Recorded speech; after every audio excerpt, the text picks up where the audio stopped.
say yesterday I did post a video yesterday. Posted a oh jeez, what did I post? Oh yeah, I posted another top 10 video, top 10 defensive players of all time list.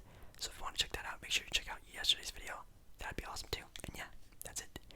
Let's jump right into tonight's video.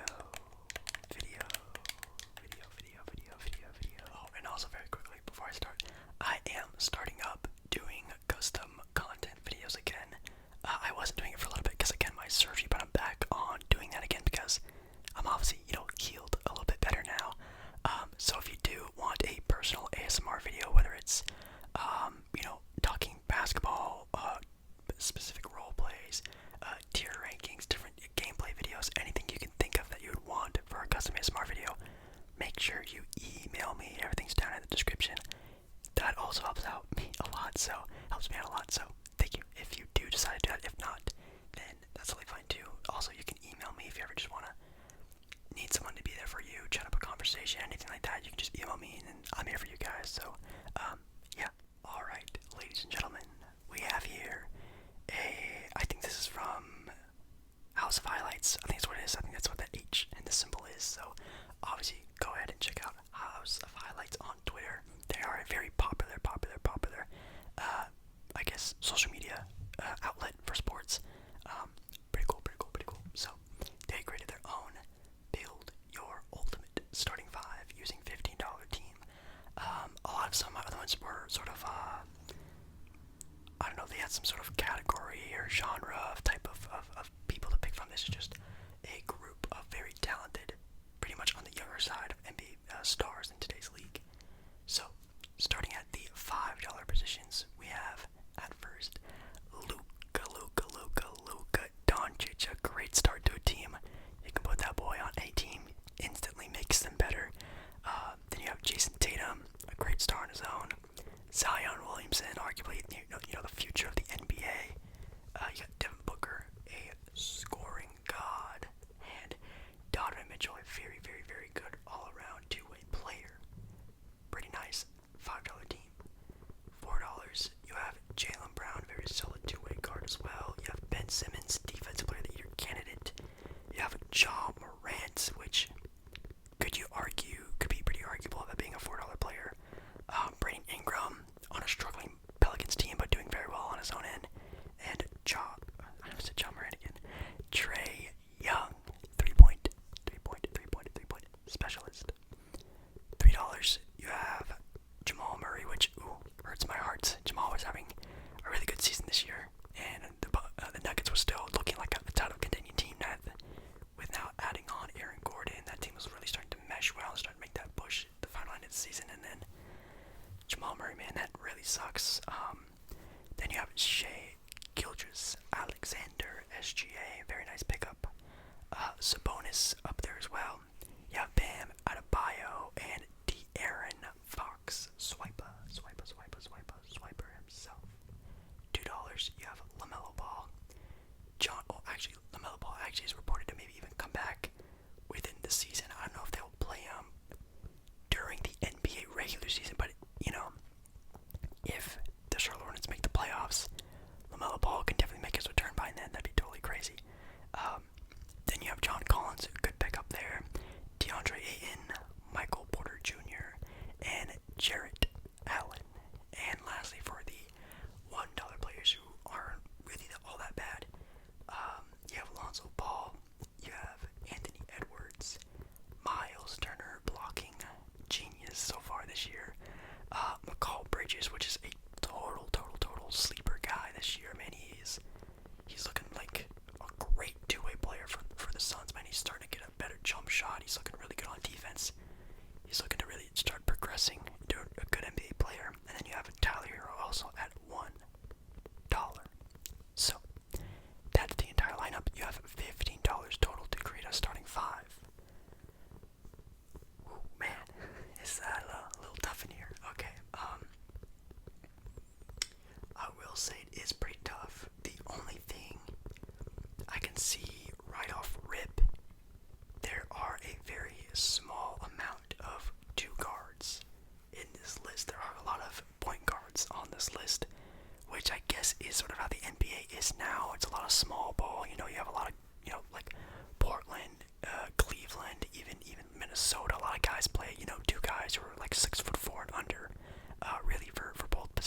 said, I have looked at this list a little bit, but not, I haven't made a conclusion yet on my list. I obviously love doing that with you guys, sort of have my, my ranting about different players here and there.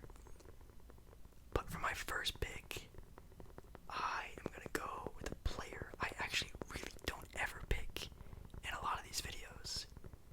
And he's kind of underrated, I'm not going to lie. And it's going to be Shai Gilgeous-Alexander for $3. I think that's a pretty good pickup.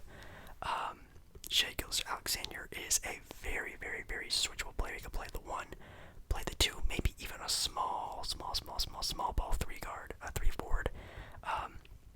This season he's averaging 24 points per game, 5 rebounds, 6 assists. He is a great sort of guy who can create for himself, but also handle the ball very well and good enough to sort of make his team better. Obviously, learning behind Chris Paul last year, I'm sure that really helped out his game a lot, but hopefully he can sprout that into himself a little bit more. Also averaging nearly a steal a game, nearly a block a game.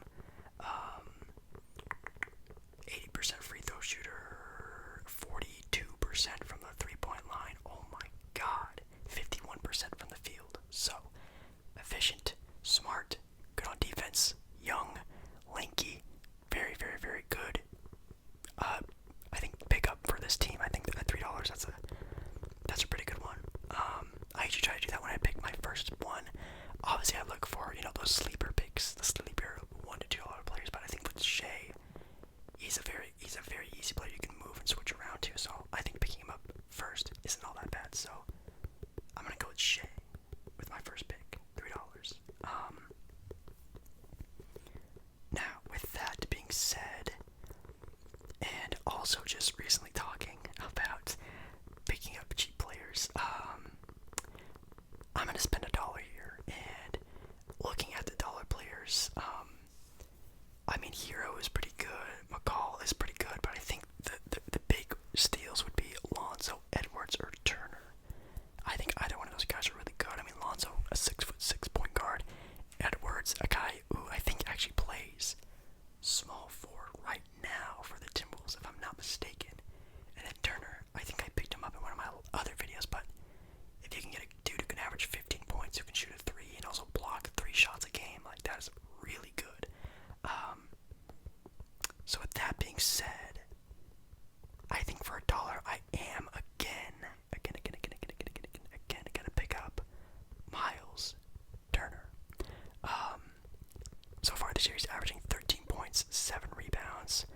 Not bad, but also it's loading right now for the blocks. He's averaging 34% for a big, not bad. 78% for the free throw line, which is really good, and 3.5 blocks per game. Yes, sir, I will 1,000% take that. He is a player that doesn't need the ball in his hand to be effective. He can literally not touch the ball at all, just get all the points off of put-back offensive boards and lobs, and if we are spreading the floor a lot, it looks like he can make somewhat of a consistent 3-point shot for a big. I really would love to have this on my team. I think I'm gonna go there. So we have $4 already spent with Shai and Turner. I love that. A very up and down, very quick team. I'm already setting a pace for this team. I like it so far. Okay. Now, with that being said,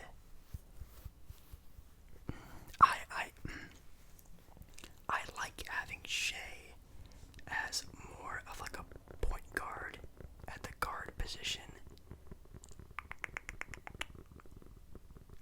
So with that being said, I think I am going to keep Shai at the 1, have Turner obviously be the center, and I was just talking about how on this list, and even in the NBA in general, the shooting guard position is very thin, maybe the thinnest it's ever been, ever in the NBA's history. But there is a really good shooting guard that's on this list, and a guy I sometimes usually pick a lot of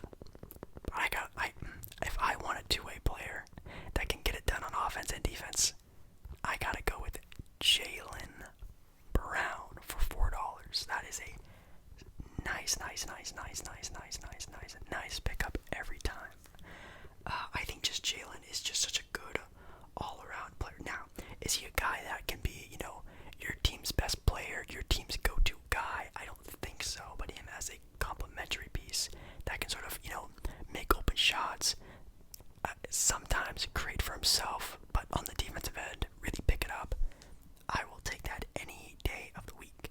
Jaylen Brown this season's averaging 25 points per game, 6 rebounds, nearly 3.5 assists. Very good. Already a super high IQ type of player. With only being in the league for about 5 years now, it's super crazy. Let's see. He's also averaging about 34% from the 3 this year, which isn't bad, but it can be better for sure. He's averaging about 50% from the field and 40% from the 3-point line. Oh my god. Averaging over a steal a game, almost a block a game. He is a complete all-around player. I think he can definitely get the job done either at the 2 or the 3. Again, a very switchable player. I love that for NBA teams if you can't tell. But, yeah, Jaylen Brown, I'm picking up. Probably going to make him a shooting guard because that position's kind of thin. So I got Shea at the 1, I got Brown at the 2, and I got Turner at the center, so that's 4 for Brown, 3 for Shea, that's 7. I got $1 for Miles Turner, that is 8. I got $8 that I already spent. So I think just with that being said, I think I'm gonna go and pick up another player here. Oh man. You know what? I'm gonna do something that could be stupid, but I think it might, at the end of the day, be beneficial for me, and I'll tell you why later. But I'm gonna pick up a little bit of a cheaper guy here. I'm gonna go with a forward, and I think I'm gonna go with John Collins. Now hear me out. In that other $2 row, I mean, there is Ayton, but playing Ayton and Turner at the same time doesn't really feel like a good mesh. Michael Porter Jr., you could play at, the 3 or the 4, but again, not as much as a consistent player and not really big enough to really defend a lot of the bigger heavy set guys. He's definitely, a little bit thinner, he's really good for the small forward position for sure. He's a 6'10" guy, kind of long and lanky, but I think just John Collins makes more sense to play alongside someone like Miles Turner. Let's see here. He's on the Atlanta Hawks, that's right. Atlanta Hawks, 5th seed right now. They're playing really, really, really well. And I need John Collins, who's averaging this year 18 points per game, 8 rebounds. Very, very, very good.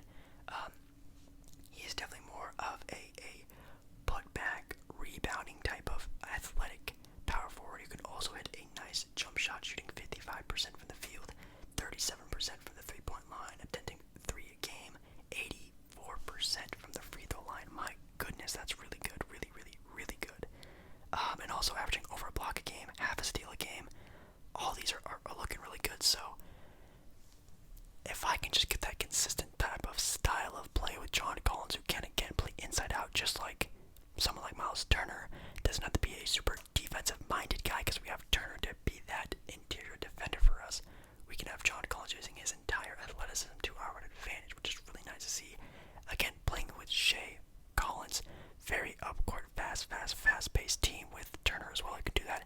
I think Jaylen Brown could adapt to that. I know Boston kind of plays a little bit of a slower game because they do have, Kemba, Tatum, Brown, a very, high-scoring team, so they really try to get their own shots up. So I like the team so far. So that might bite me in the butt, but I'm gonna. You could probably already tell why I did that. So I have Shea at the 1, Brown at the 2. I got Collins at the 4, and then at the 5 I got your boy Miles Turner. So that means I need a forward, guys. And obviously with the last pick, I wanted to spice it up. Make sure you guys stick around for the video. I think if my calculations are right, I got 4, 7, 8, 9, $10 spent. I have $5 left. I have a spot open for my team.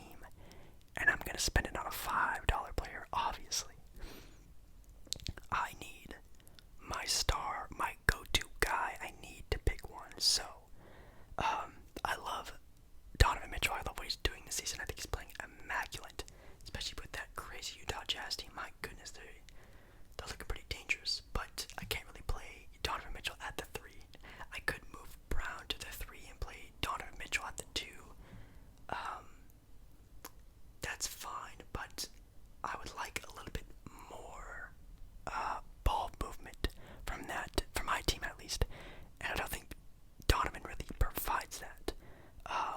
I think Zion would be a cool pick, but Zion, again, I wish he would learn and develop and have the ability to start shooting more open, mid-range to 3-point shots. Obviously, we all bring this up, his, rookie game, his first game ever. He came out and shot the lights out in his first game, but ever since then he wasn't. I don't know if he's not allowed to or just doesn't do it anymore. He doesn't take threes, which I wish he would do more.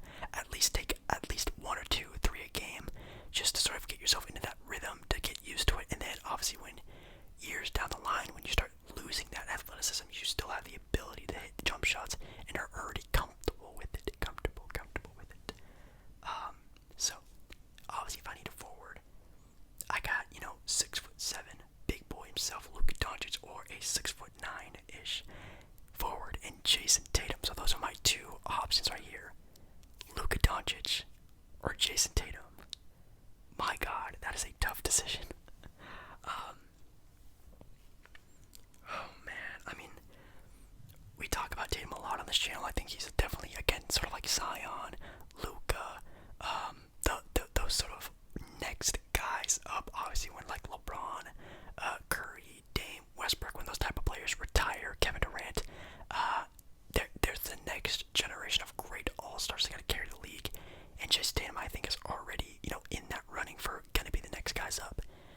Already an easy, nearly 30-point per game scorer, a go-to guy, could potentially be the best player on a championship contending team. But, like I was just talking about with Donovan Mitchell, he's good. He's a good all-around player, but I think I need a little bit more oomph, some ball movement, some flair, some greatness. And obviously, Jason Tatum's great, but this dude in Dallas is already an MVP candidate in his like 3rd or 4th year in the NBA, and that is your boy, Luka Doncic. Luka Doncic this year's averaging 28.7 points per game. Oh my God. 8 rebounds and 8.7 assists. I think that really makes up a lot for his sort of lack of defense, but he is, again, a bigger player, so it's not like he's like, letting guys just get bullied by him. He is still a capable defender. It is his 3rd year in the league, and he's averaging 48% from the field, 36% from the 3-point line, which isn't bad, but I would like to see that a little bit more consistent. I guess I see him taking those disgusting, fadeaway threes, step back fadeaway threes. Cut that out. Smarter shots, please. And also only a 72.6 free throw percentage. That is also disgusting. Need to up that up a little bit more. But also averaging over a steal a game, almost a block a game, and IQ off the charts for how young he is. I think that, in my opinion, is what this team would need, is that go-to sort of guy who can carry us. Obviously, Brown and Shea are really good perimeter players, but having Luka there really cements that in being a really good all-around offense. So I think that might be it. So you had kind of like what Dallas has right now with their starting lineup. Obviously, Luka is the point guard, but they still play a guy who plays like a point guard for their team. Sort of like how with Philadelphia, Ben Simmons is obviously the point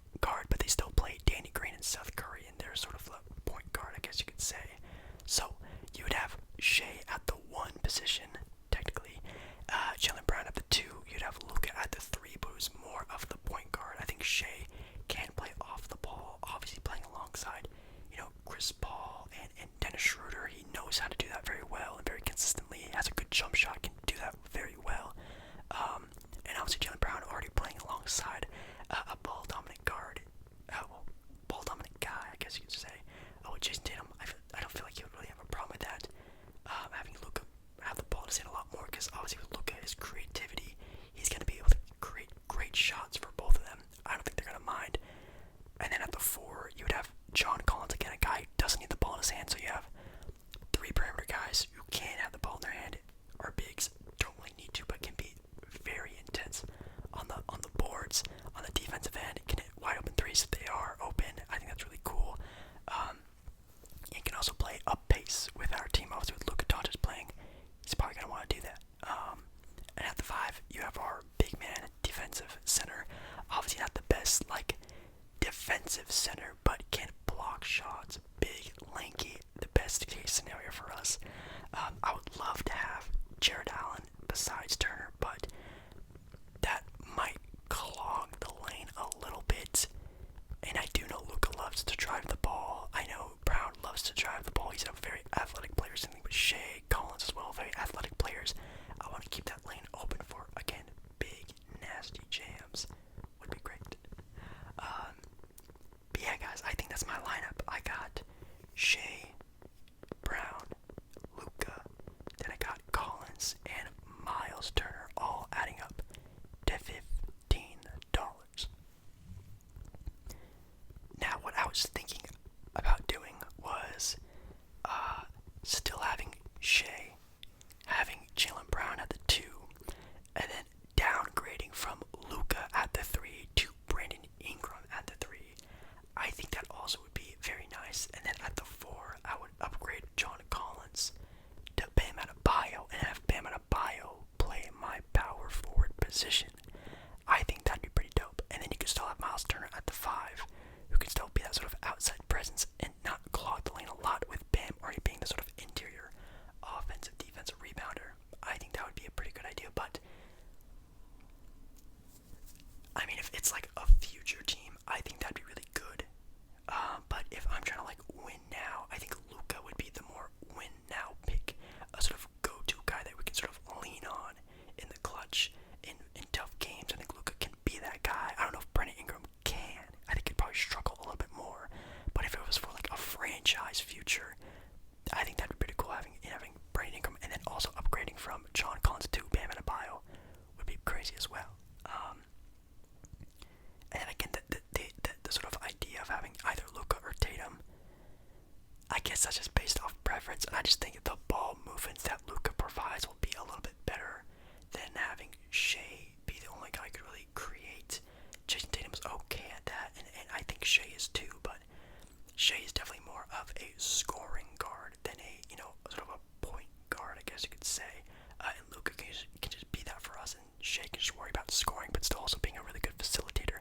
When Luka's getting, those double, triple teams, we can still pass it off to Shea. Shea can create the offense for us very easily. So, okay, guys, that is going to be it for me. I hope you guys enjoyed this video, and again, make sure you leave your team down in the comments below. Please, please, please. I love seeing them. I'll obviously like them, read them, maybe comment on other people's comments. I think it's really cool to see the other people's opinions on team building and stuff like that. I think it's really cool, but hopefully, I will see